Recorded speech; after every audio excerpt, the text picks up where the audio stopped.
Dear students, now let's continue with our discussion on tragedy. This is our third part, this is the third class with the same topic.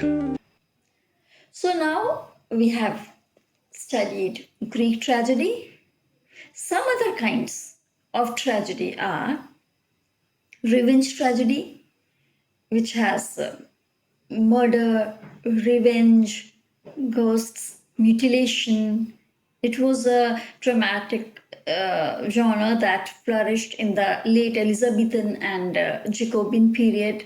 For example, Keats' The Spanish Tragedy and John Webster's The Duchess of Malfi. Revenge tragedies are dramatic works in which one character seeks revenge upon another character for an evil doing. Most often associated with the Jacobean era, these revenge tragedies were actually a revival from Roman times. Excellent examples of revenge tragedies include William Shakespeare's Hamlet, John Webster's, as I said, The Duchess of Malfi. Domestic tragedy is another kind of tragedy. It was written in prose and presented a protagonist from the middle or lower social ranks who suffer a commonplace or domestic disaster. This was popularized by 18th century writers. For example, George Lillo's The London Merchant. These dramas originated in Elizabethan period but broke from previously established conventions, instead portraying the common man in a domestic setting as the tragic hero, as opposed to the character of nobility in a palatial setting. Excellent examples of domestic tragedies they include Henrik Ibsen's A Doll's House, Eugene O'Neill's The Iceman Comes.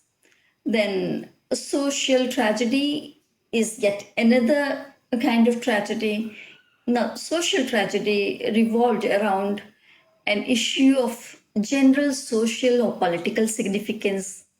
These represented middle class or working class heroes and heroines. Again, Henrik Ibsen, his drama A Doll's House can be considered as social tragedy. Then melodrama. This was another category of a drama which originally applied to musical plays, including opera. The protagonists they are flat types. Here, drama relies on implausible events and sensational action. Melodrama appears to deal with serious subjects, but its seriousness is only pretense. Here, characters are assigned stereotypical or simple roles, often in good versus evil situations. A romantic tragedy is yet another kind of tragedy. Romances which end unhappily or with the death of the hero or the heroine are characterized as romantic tragedies. For example, Shakespeare's Romeo and Juliet. Besides these all tragedies, we also have dramas like heroic drama. Heroic dramas may not look deeply into the philosophical questions of good, evil, man's relation to supernatural, etc., but they abide by the rule of poetic justice. Then we have history plays. The dramatic presentation of historical events such as Richard II, Henry V are the popular Elizabethan historical plays. Problem plays are yet another kind of plays.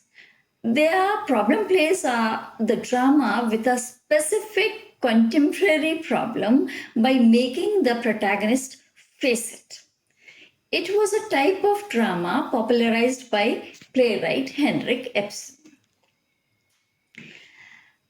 realistic drama, realistic and naturalistic drama of 20th century is one kind of drama, and then we have poetic drama. The dialogue is written in verse form. For example, T.S. Eliot's Murder in the Cathedral. We moved very fast in this last part of our class. In our next class, we will study about comedy. So for now, thank you. See you.